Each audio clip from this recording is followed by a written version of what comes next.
Hello everyone, this is Fujun and today the presentation is the Nobel Prize for Literature.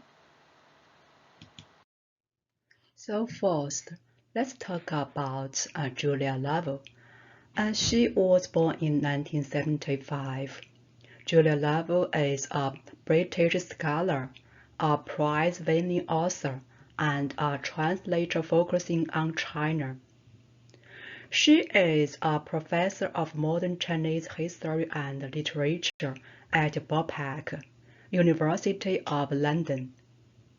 Her research has been focused principally on the relationship between culture and modern Chinese nation building. Okay, this is an excerpt from the will of Alfred Nobel. The said interest shall be divided into 5 equal parts, which shall be apportioned as follows: 1 part to the person who shall have produced in the field of literature the most outstanding work in an ideal direction, and 1 part to the person who shall have done the most or the best work for fraternity between nations. Besides, it is my express wish that in awarding the prizes, no consideration whatever shall be given to the nationality of the candidate, but that the most worthy shall receive the prize, whether he is a Scandinavian or not. Well, the first awarded in 1901 in accordance with Alfred Nobel's testament. The Nobel Prizes have since come to embody the complex of contradictions that inhere in the modern idea of global culture. The stipulated idealism of the literary prize jives with both its historical background and its practice. Well, two sides. Alfred Nobel's will champion a realm of literary idealism for above the broadly interpretations of the international artistic field. The prize drags literature and writers down into an arena promising mutual rewards, in which unspoken personal prejudices, financial temptations, thoughts of worldly gain, and international rivalries jostle. Well, about the prize. Alfred Nobel has broad cultural interests. During his early youth, he developed his literary interests, which lasted throughout his life.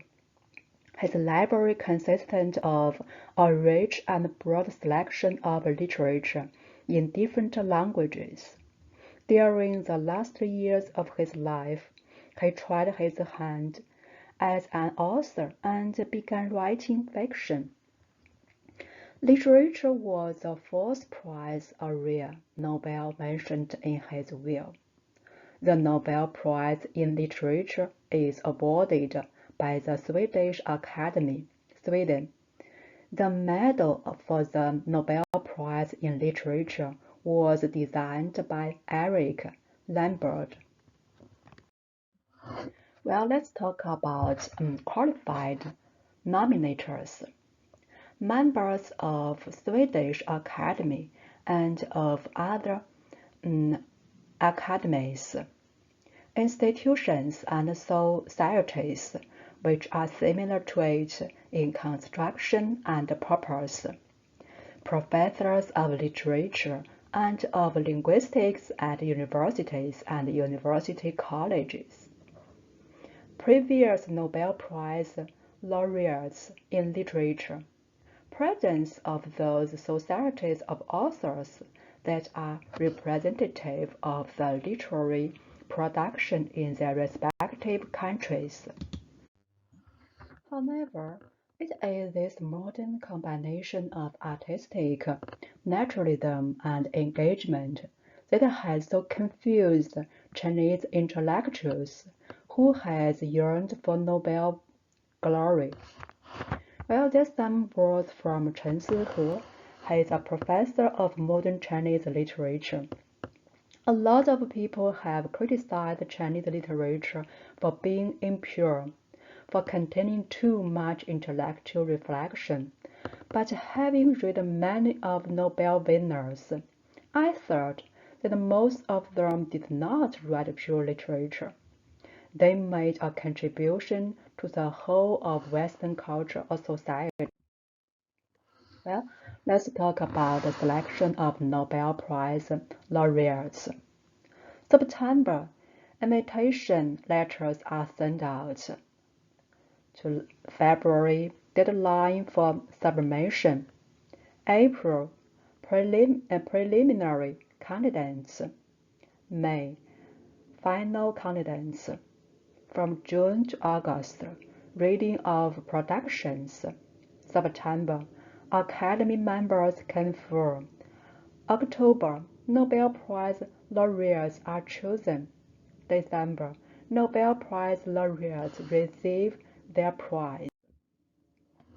Well, the Nobel's cautious selection procedure has also imbued the prize with a sense of gravitas. A writer may hover several years on the short list before being considered a safe choice by the Academy. Well, let's talk about the Nobel Prize laureates in literature. The Nobel Prize in Literature has been awarded 115 times to 119 Nobel Prize laureates between 1901 and 2022, including 16 French, 13 Americans, and 11 Englishmen, but one Chinese. As we all know, the Mo Yan. So what about Gao Xingjian? Okay, let's talk about it.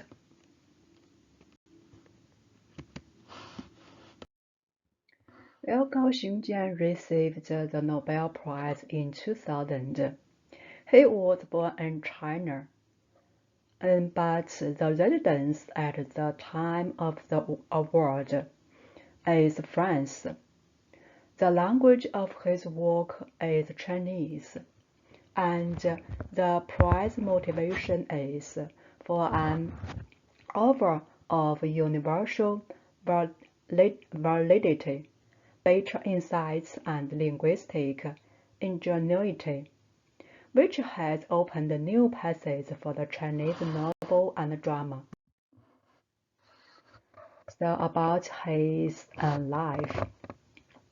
Gao Xingjian is a Chinese writer, a playwright, and a painter. In 1980s, he published a variety of plays, poems, and essays that were considered subversive by the Chinese regime.